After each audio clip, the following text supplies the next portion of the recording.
அதிகாரம் 13. உங்கள் நடுவில் ஓர் இறைவாக்கினன் அல்லது கனவு காண்பவன் தோன்றி உங்களுக்கு ஓர் அடையாளம் அல்லது அருஞ்செயல் காட்டுவதாகச் சொல்லலாம். அவன் சொல்வது போல் அடையாளம் அல்லது அருஞ்செயல் நடக்கலாம். அதன்பின் அவன், வாருங்கள், வேற்று தெய்வங்களை பின்பற்றி அவற்றிற்கு ஊழியம் புரிவோம் என்று கூறலாம். அவை நீங்கள் அறியாதவை. அந்த இறைவாக்கினன் அல்லது கனவு காண்பவனின் சொற்களுக்கு செவி கொடுக்க வேண்டாம். ஏனெனில் உங்கள் கடவுளாகிய ஆண்டவர் மீதும் நீங்கள் முழு இதயத்தோடும் முழு உள்ளத்தோடும் அன்பு கூறுகின்றீர்களா என்று அவர் உங்களை சோதிக்கின்றார். உங்கள் கடவுளாகிய ஆண்டவரை பின்பற்றி அவருக்கு அஞ்சி அவர் தம் கட்டளைகளை கடைபிடித்து அவர் குரலுக்கு கீழ்ப்படிந்து அவருக்கு ஊழியம் செய்து அவரை பற்றி கொள்ளுங்கள். ஆனால் அந்த இறைவாக்கினன் அல்லது கனவு காண்பவன் கொல்லப்பட வேண்டும். ஏனெனில் எகிப்து நாட்டிலிருந்து உங்களை அழைத்து வந்தவரும் அடிமைத்தனத்தின் வீட்டிலிருந்து உங்களை விடுவித்தவருமாகிய உங்கள் கடவுளாகிய ஆண்டவருக்கு எதிராக அவன் கலகமாய் பேசினான். அவர் உங்களை வாழச் சொன்ன வழிகளிலிருந்து நீங்கள் விலகிச் செல்லுமாறு உங்களை அவன் தூண்டினான். இத்தகைய தீமையை உங்களிடமிருந்து அகற்றிவிடுங்கள்.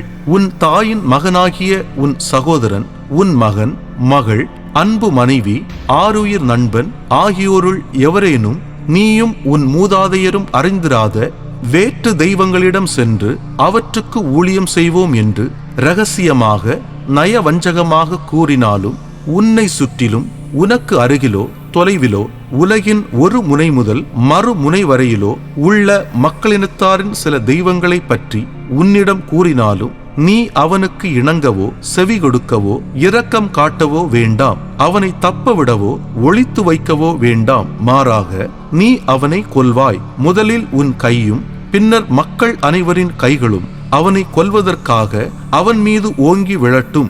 அடிமைத்தன வீடாகிய எகிப்து நாட்டினின்று உன்னை வெளிக்கொணர்ந்த உன் கடவுளாகிய ஆண்டவரிடமிருந்து உன்னை விலக்கிவிட அவன் முயற்சி செய்த காரணத்தால் நீ அவனை கல்லால் எறிந்து கொல்வாய். இஸ்ரவேல் முழுவதும் இதை கேட்டு அஞ்சட்டும்.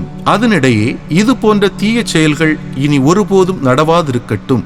நீங்கள் குடியேறும்படி உங்கள் கடவுளாகிய ஆண்டவர் கொடுக்கும் நகர் ஒன்றினுள் கயவர் சிலர் வந்து அந்நகரின் மக்களில் சிலரிடம், வாருங்கள், வேற்று தெய்வங்களுக்கு ஊழியம் புரிவோம் என்று கூறி சிலரை தவறான வழியில் இட்டுச் சென்றதாக நீங்கள் கேள்விப்படலாம். அத்தெய்வங்களை நீங்கள் அறிய மாட்டீர்கள்.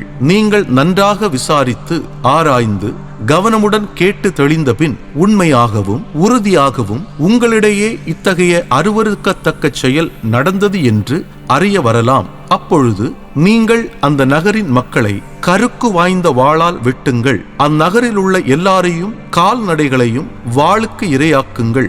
அந்நகரை முற்றிலும் அழித்து விடுங்கள். அந்நகரில் உள்ள பொருள்களை எல்லாம் அதன் நார்சந்தியில் ஒன்று சேர்த்து நகரையும் பொருள்களையும் தீயால் சுட்டரித்து உங்கள் கடவுளாகிய ஆண்டவருக்கு எரிபலி ஆக்குங்கள். அந்நகர் என்றும் மண்மேடாக கிடக்கும். அது மீண்டும் கட்டி எழுப்பப்படாது. அழிவுக்குரிய அப்பொருள் எதையும் உங்கள் கை தொட வேண்டாம். அதனால் ஆண்டவர் தமது கடுஞ்சினத்திலிருந்து மனம் மாறி பேரிரக்கம் காட்டுவார். உங்கள் மூதாதையருக்கு அவர் வாக்களித்தபடி உங்களை பல்கச் செய்வார். நீங்களோ உங்கள் கடவுளாகிய ஆண்டவரின் அனைத்து கட்டளைகளையும் நான் இன்று உங்களுக்கு விதித்தபடி கடைபிடியுங்கள். அவர் பார்வையில் நேரியதை செய்யுங்கள்.